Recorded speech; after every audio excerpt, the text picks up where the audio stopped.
Всем здравия сибирского. Вот решил в крайний день июля, перед началом августа, немножко в гамаке покачаться. Сейчас вам покажу.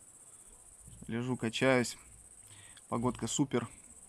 Рассуждаю о том, что остался всего лишь один-навсего месяц лета. Нужно много успеть еще сделать. Думаю, с чего начать. Такие вот дела. Быстро оно все-таки заканчивается в Сибири. А, наверное, не только в Сибири, вообще везде. Ну ничего, как говорится, у природы плохой погоды нет. Всем отличное настроение.